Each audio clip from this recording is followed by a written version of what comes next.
Good morning, students. Today we are going to know about advanced computer peripherals. The name of your chapter 1 is advanced computer peripherals. So, today the main learning objectives that you're going to learn is what is an input and what is called an output and what is called a peripheral, and then you're going to know about few input devices and then output devices. So first of all, let us start with what is called input, output and peripheral. The main objective of your chapter 1 you're going to infer from this lesson is to know about advanced computer peripherals and its uses.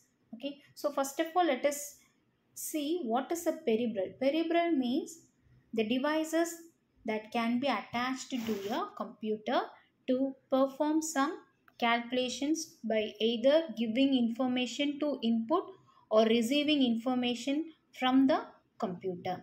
Okay, so through what are the devices we are going to get the information and receive the sent or receive the information. So first of all, what is called input? Input means the commands or instructions given to the computer by means of typing, clicking and touching the screen are called input. So in the previous class itself I told you some input devices. Okay, so we have seen the basic fundamental input devices like keyboard, mouse, through and touch screen. So through these devices, we are going to communicate with the computer. So whatever commands or instructions given to the computer is called as an input. Okay, either by means of typing.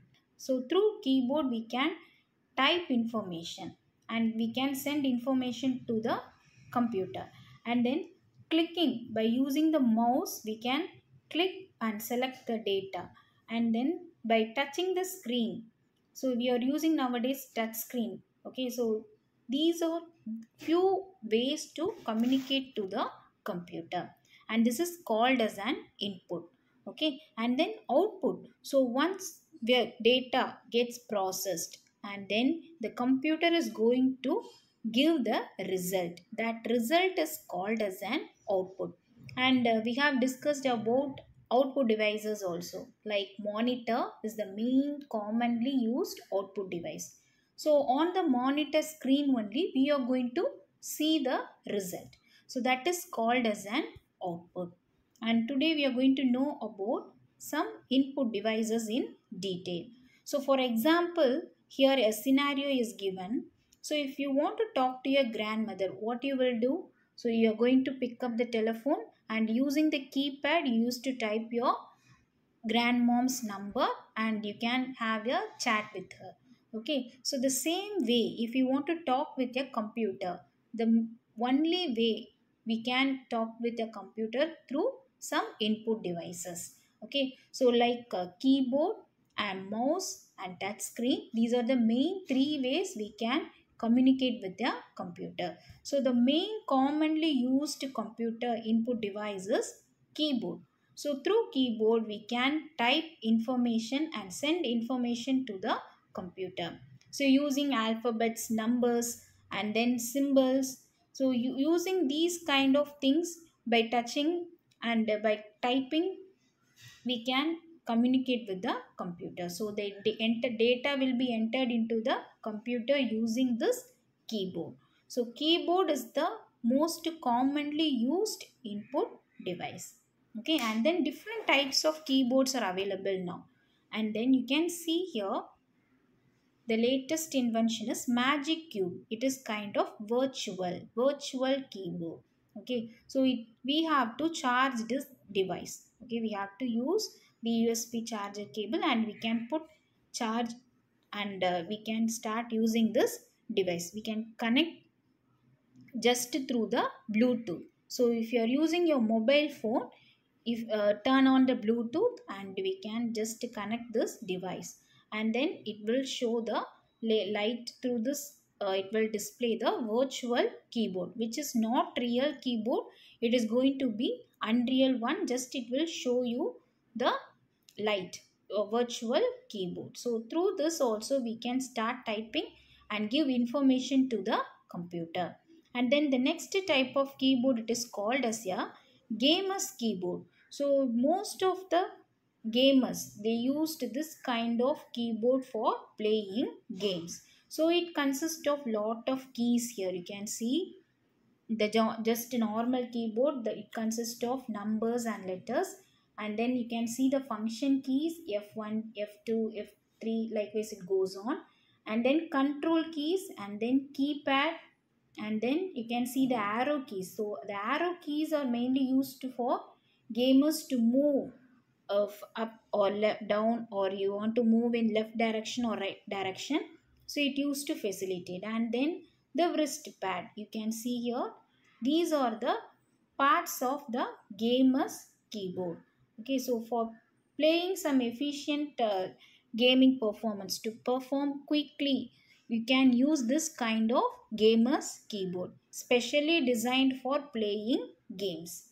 And then the next input device is mouse. So for clicking, for selecting the data, for dragging, and for dragging pictures, we can use mouse, a normal optical mouse. You can see right click, left click, and then in between the scroll bar. Okay, so using this lightweight mouse, we can do these kinds of functions. Okay, so it is also called as a pointing device. Mouse is also called as pointing device. And then the next input device is trackball. You can see here, it also looks like a mouse only. Okay, you can see this ball, rotating ball. We can select the data, and it can be often attached to your laptop computers. So far we have discussed about the input devices like keyboard, and then under keyboard there are different types: magic cube, gamer's keyboard, and then mouse, and then trackball. So here the next input devices, the latest one is, you can see here, ion ergonomic air mouse glove. So you have to wear this on your hand.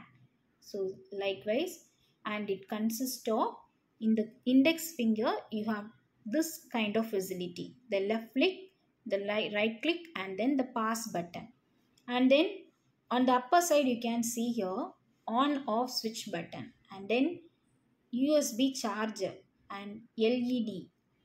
So these are the few options that comes under ion ergonomic air mouse glove. So this device has to be worn on your hand, and using this control, we have to control using left click, right click, or by just you can put pass button, and you have to allow your hand to move without using the normal mouse.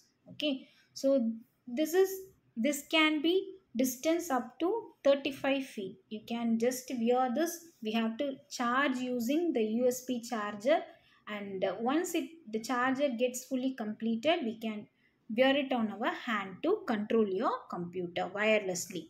Okay, you no need to put wire connection to your computer. Just wirelessly we can control the computer function, and it can be distance up to 35 feet from your computer. Okay, so this is also one kind of input device that comes under the mouse. Okay, and then joystick. So joystick you might have used for playing computer games. So it also looks like a trackball only. So you can see here, it looks like a trackball. So and you can see here base and then a stick. Okay, so using this you can just select an object or move an object. And joystick is found on cranes for lifting some heavy earth moving equipments. And then the next input device is light pen. Okay, so using the light pen, you can select the data. Okay, instead of by touching, by pressing your finger, just by using the finger, instead you can use your light pen to select objects on the display screen. Okay, and then it is a kind of electro-optical pointing device. It is also called as a electro-optical pointing device and it can be attached to your computer. So using this, you can move the pointer, select the objects on the display screen by directly pointing on the objects with the pen. So today you have came to know about what is an input and what is an output, and then few input devices. So in the next class we will continue the next devices. Thank you children.